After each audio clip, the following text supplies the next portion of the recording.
गोपी चित चोर प्रभु जय जय माखन चोर। शिव समान काता नहीं विपत विदारण हार। लज्जा सबकी राखियो शिव नंदी के सवार। सुन विनती सर्वज्ञ शिव विप्र देखी अनुराग। पुनि मंदिर न भवानी भई द्विज बर बर जेहु मांग। बोलिए श्री गणेश भगवान की जय। परम भागवत श्री वेद व्यास के परम शिष्य श्री सूत जी ने सौनक आदि 88,000 ऋषिवरों के प्रश्न करने पर हरतालिका व्रत कथा को सुनाना प्रारंभ किया। श्री सूत जी बोले, हे ऋषिवरों, आप परम पुनीत हरतालिका व्रत की कथा को श्रवण कीजिए। श्री सूत जी बोले, सती व्रत को धारण करने में परम श्रेष्ठ माता पार्वती और गले में नरमुंडों की माला को धारण करने वाले अजर अमर देवों में श्रेष्ठ गरल कंठधारी भूत भावन भगवान आशुतोष शंकर की सर्वप्रथम वंदना करता हूँ। भगवान शंकर की जय हो, जय हो। एक समय माता पार्वती और भगवान श्री शिव जी कैलाश के शिखर पर विराजमान थे। जिज्ञासा के वशीभूत होकर माता पार्वती ने महेश्वर से प्रश्न किया कि हे देवाधिदेव, आप इस विश्व के नियंता हो, समस्त धर्मों के अधिष्ठाता हो और समस्त गुप्त भेदों को जानने वाले हो, और आप मुझ पर अनुग्रह करके कृपया ऐसा गुप्त भेद मुझसे कहें जो समस्त व्रतों में श्रेष्ठ हो। उस व्रत का वर्णन करिए जो अल्प कर्म ही के द्वारा महान फलों को देने वाला हो। हे स्वामी, आप आदि मध्य और अंत से रहित हैं। आप धर्म की स्थापना करने वाले हैं, इसलिए मैंने आपसे यह प्रश्न किया है। सो आप कृपा करके मेरी इस जिज्ञासा को शांत करें। भगवती पार्वती के इन वचनों को श्रवण करके मंद मंद मुस्कुराते हुए आशुतोष भगवान शंकर जी बोले, हे प्रिय, तुमने आज मुझसे अति श्रेष्ठ प्रश्न किया है। हे देवी, तुम्हारी इस जिज्ञासा को शांत करने की इच्छा से ही मैं तुम्हें महान फल देने वाला अति गोपनीय व्रत कहता हूँ। यह व्रत वैसे तो पूर्णतया गुप्त रखने योग्य है, किंतु तुम्हारे इस प्रकार किए गए प्रश्न को सुनकर ही वर्णन करना पड़ रहा है। यह गोपनीय व्रत उसी प्रकार व्रतों में श्रेष्ठ है जिस प्रकार तारागणों में चंद्रमा, ग्रहों में सूर्य, चारों वर्णों में ब्राह्मण और समस्त देवताओं में विष्णु श्रेष्ठ हैं। इस महान फलदायक व्रत का वर्णन वेद और स्मृतियों में है। यह अति पुरातन और श्रेष्ठ है। इसी व्रत के प्रताप से तुम मेरी अर्धांगिनी हुई हो।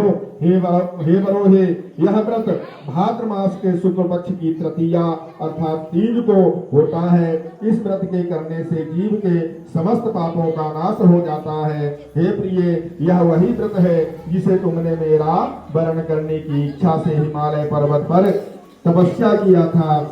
आज तुम्हारे प्रश्न करने पर मैं तुम्हें उस व्रत को सुना रहा हूँ। इतनी कथा को श्रवण करने के पश्चात सुनैनी माता पार्वती ने आशुतोष भगवान शंकर जी से कहा, हे महेश्वर, आप कृपा करके इस व्रत का समस्त वृतांत मुझे सुनावे, साथ ही यह भी बतावे कि इस व्रत को मैंने क्यों कर किया था। अपने उस पूर्व व्रत के वृतांत को श्रवण करने की मेरी बलवती इच्छा है। भगवान शंकर जी बोले, हे सुनैने, आर्यावर्त में समस्त पर्वतों का स्वामी हिमाचल नामक श्रेष्ठ पर्वत है। उस पर्वत राज की शोभा अवर्णनीय है। उसके चारों ओर अनेक प्रकार की भूमि है तथा वहाँ नाना प्रकार के वृक्ष सुशोभित हैं। वहाँ अनेक सरोवर हैं, अनेकों पर्वत कंदराएं हैं और उपत्यकाएं हैं। उस पर्वत पर भी विभिन्न प्रकार के पशु निवास करते हैं।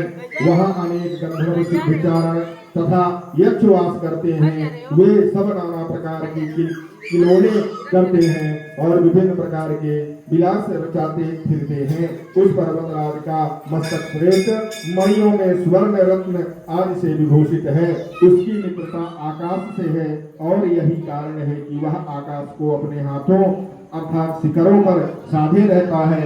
हिम से पूर्ति करने वाली परम गंगा जी की धारा अपनी कलकल ध्वनि करती हुई उसकी उपत्यका में बहती रहती है। हे बरोहे, उसी श्रेष्ठ पर्वत पर तुमने 12 वर्ष तक नीचे की ओर मुख करके तपस्या किया था। उस समय तुमने समस्त भोजन त्याग दिए, केवल धूम्रपान ही किया था। उसी समय पर्वत शिखर के ऊपर तुमने 64 वर्ष तक केवल सूखे पत्तों को खाकर तपस्या की थी। तुमने कठिन से कठिन तप किया था। माघ के शीत मास में तुमने ठंडे जल में बैठकर तप किया था। बैसाख की तपती हुई गर्मी में तुमने आग के सामने बैठकर तप करती रही थी। श्रावण के परम पुनीत मास में तुम आहार और त्याग कर बाहर जल में बैठी रहती थी। हे देवी, तुम्हारी इस कठिन तपस्या को देखकर तुम्हारे पिता पर्वतराज हिमालय को चिंता हुई। वे मन में दुखी हो गए। मन ही मन उन्होंने तुम्हारे विवाह की चिंता की। उसी समय दैवात नारद जी वहां आग निकले। नारद ने भी तुम्हारी तपस्या को देखा। कन्या के दुख से दुखी हिमालय ने नारद जी की का यथेष्ट सम्मान किया और बोले, हे देवर्षि, आप इस समय किधर से आ रहे हैं? मैं अति भाग्यशाली हूँ जो आपने अपने पवित्र चरण कमलों से मेरे घर को पवित्र कर दिया। हिमालय के उन 3 वचनों को श्रवण करके नारद जी बोले, हे पर्वतराज, इस समय मैं विष्णु लोक से आ रहा हूँ। भगवान विष्णु को तुम्हारी पुत्री के इस महान तप का पता लग गया है। इसी कारण उन्होंने मुझे तुम्हारे पास यह संदेशा लेकर भेजा है कि तुम अपनी इस कन्या को श्रेष्ठ वर को ही देना। वैसे तो तुम स्वयं ही जानते हो कि अखिल विश्व में भगवान विष्णु के समान कोई नहीं है। ब्रह्मा और शिव भी उनके समान नहीं है। इसलिए मेरी सम्मति तो यही है कि आप पार्वती का विवाह विष्णु के साथ ही करें तो उत्तम रहेगा। हिमांचल ने कहा, हे नारद जी, यदि स्वयं भगवान विष्णु ही मेरी कन्या का पार्वती का वर्ण करना चाहते हैं और इसी कारण उन्होंने आपको यहाँ भेजा है, तो इससे उत्तम और क्या बात हो सकती है। मैं भगवान विष्णु को ही अपनी कन्या दूंगा। हिमांचल के इन वचनों को श्रवण करके नारद जी आकाश मार्ग द्वारा चले गए। वे तुरंत ही पीताम्बरधारी शंख चक्र गदा पद्म से विभूषित कमल नयन भगवान श्री विष्णु के सम्मुख जाकर बोले, हे देव, आपके विवाह की चर्चा मैंने हिमवान से जाकर की थी और उन्होंने पार्वती का विवाह आपके साथ करना तय कर लिया है। नारद जी की इस बात को सुनकर भगवान विष्णु मुस्कुराकर चुप रहे। उधर हिमांचल ने अपनी पुत्री के पास जाकर कहा, हे पुत्री, तेरा विवाह समस्त देवताओं में श्रेष्ठ विष्णु जी से करना निश्चित किया है। अब तुझे प्रसन्न हो जाना चाहिए। पिता के इन वचनों को सुनकर पार्वती मूर्छित होकर पृथ्वी पर गिर पड़ी। जब उसे चेत हुआ तो वह अपनी प्रिय सखी के साथ घर चली गई। सखी ने जब पार्वती को इस प्रकार दुखी से कातर देखा तो वह बोली, हे पार्वती, तेरा मन दुख से व्यथित तो क्यों हो रहा है? तू मुझसे अपने हृदय की दशा वर्णन कर, मैं अवश्य ही तेरा दुख दूर करने का उपाय करूंगी। सखी के इन शब्दों को श्रवण कर पार्वती ने कहा, हे सखी, मेरे पिता ने नारद जी से कहा है कि मेरा विवाह विष्णु से करने को तैयार है, किंतु वास्तविक बात यह है कि मैं शंकर भगवान को अपना पति मान चुकी हूँ। यदि पिताजी विष्णु से मेरा विवाह रचाना चाहेंगे तो मैं अपने धर्म की रक्षा करने की इच्छा से अपने इस शरीर को अवश्य ही त्याग दूंगी। पार्वती के इन वचनों को सुनकर सखी ने विचार किया और तब वह बोली, पार्वती, तू अपने हृदय में दुख मत कर। मैं तुझे ऐसी युक्ति बताती हूँ जिसके द्वारा तेरा विवाह निश्चय ही शंकर जी से होगा। तू मेरे साथ अपना घर त्याग कर वन को चल। मैं तुझे ऐसे गहन वन में ले चलूंगी जहाँ से तेरे पिताजी तुझे ना पा सकेंगे। पार्वती जी ने अपनी सखी की उस सलाह को मान लिया और तब वह उसके साथ एक भयानक जंगल में जा पहुंची। हिमांचल को जब यह पता चला कि पार्वती घर से गायब हो गई है तो उसने अपने मंत्रियों और सरदारों से सलाह की कि पार्वती की खोज में उसने चारों ओर दूत दौड़ा दिए, किंतु हिमांचल की समस्त चेष्टाएं बेकार हो गई। पार्वती को वे लोग किसी भी प्रकार ढूंढ कर ना ला सके।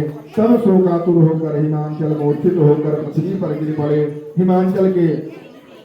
हिमालय के साथियों ने किसी प्रकार उनको धीरज बधाया। तब हिमांचल स्वयं पार्वती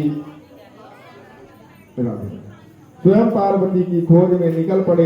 वे वन भर भटकने लगे, उनको तन बदन की सूर तक नाथ रही। वे पार्वती की खोज करते हुए वनों में घूमने लगे। पार्वती घर से निकलकर अपनी सखी के साथ एक बहुत बड़ी नदी के तट पर पहुंची। इसी नदी के तट पर आगे जाकर उन्होंने एक विशाल वन देखा। यह वन अति घना और भयानक था। नाना प्रकार के हिंसक पशु उस वन में वास करते थे। इसी वन में एक गुफा थी। पार्वती ने अपनी सखी के साथ उस गुफा में रहना प्रारंभ किया। पार्वती ने अन्न को त्याग दिया। वहां उन्होंने भगवान शंकर की एक रेत की प्रतिमा बनाई और उस प्रतिमा की आराधना करने लगी।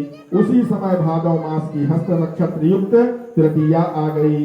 पार्वती ने उस दिन भी शंकर जी का विधिवत पूजन किया, रात भर जागरण किया और शिव लीलाओं का वर्णन किया।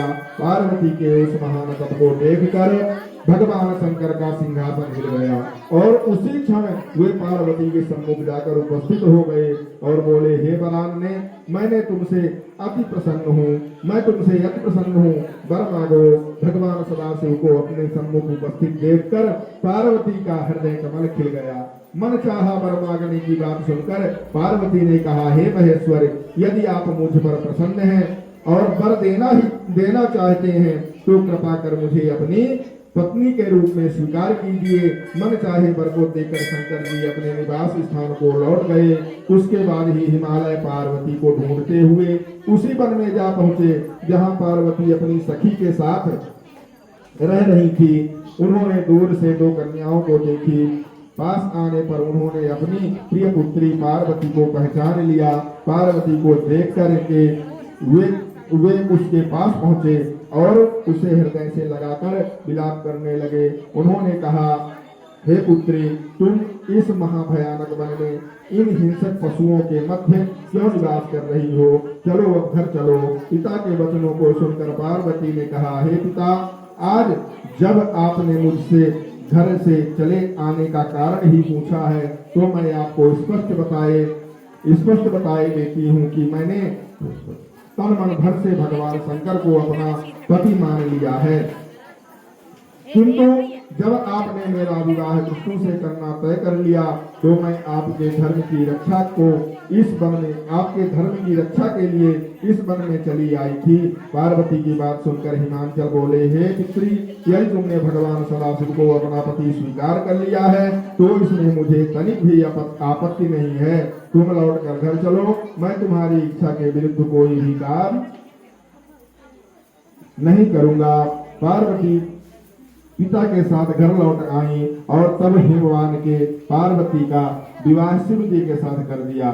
सूत जी बोले, हे ऋषिवरों, इतनी कथा सुनने के बाद भगवान सदाशिव ने माता पार्वती से कहा, हे वरोहे, उस व्रत के प्रताप से ही तुमने मुझे प्राप्त किया था। उस समय से अब तक मुझे किसी के आगे इस व्रत का प्रताप वर्णन करने का अवसर नहीं मिला था और वह गुप्त भेद मैंने तुम्हारे सामने वर्णन किया है। जगत जननी पार्वती ने प्रश्न किया, हे भगवान, आप कृपा करके मुझे यह बताने का कष्ट करें कि इस व्रत का नाम हरतालिका व्रत किस प्रकार हुआ। शिव जी बोले, क्योंकि तुमको तुम्हारी सखी हरण करके ले गई थी, इस कारण हरत धन आलिका मिलकर इस व्रत का नाम हरतालिका पड़ गया। पार्वती जी ने प्रश्न किया कि हे परमेश्वर, अब आप कृपा करके इस व्रत को करने की विधि भी बतलावे, यह भी बतावे कि महान व्रत के करने से किस प्रकार के फलों की प्राप्ति होती है।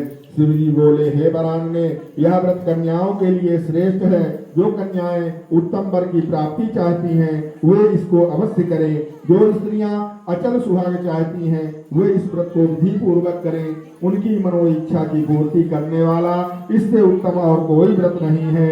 केले के खंभों का मंडप बनावे, उस मंडप में शिव और पार्वती की प्रतिमाओं की स्थापना करें, धूप दीप चंदन आदि से उस स्थान को युक्त करे, प्रतिमाओं को स्नान करावे, वस्त्र धारण करावे, चंदन लगावे, फूल माला पहिरावे, धूप दे, दीप जलावे, उत्तम पुष्प और उत्तम फल निवेदित करे, नैवेद्य और रात्रि में जागरण करे, ब्रह्मचर्य व्रत धारण करे, व्रत के दिन शिव लीला को पढ़े अथवा श्रवण करे, मन में ओम नमः शिवाय इस श्रेष्ठ मंत्र का जाप करें और एकाग्रचित्त होकर प्रार्थना करें।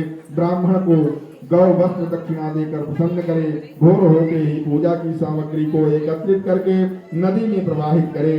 जो इस प्रकार इस व्रत को करते हैं वे श्रेष्ठ फल पाते हैं। कन्या को मनचाहा पति मिलता है और स्त्री को अचल सुहाग प्राप्त होता है।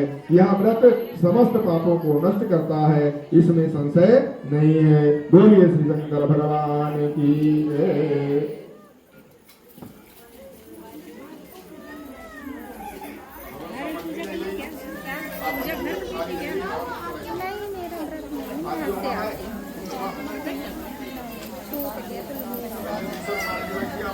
हो गया आपकी हो गया फल चढ़ाने में कथा सुनना चाहिए। सब वहाँ पर से आप बताइए। ओके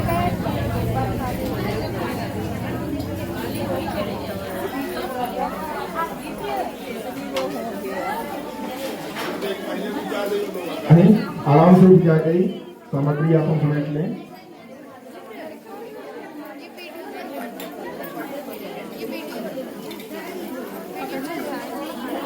सब बैठे करिए, 3 रखिए, 10 मिनट और रुकिए। हाथ लगा ही रहो, नहीं पकड़ पा रहे, रुक जाओ, छोड़ दो।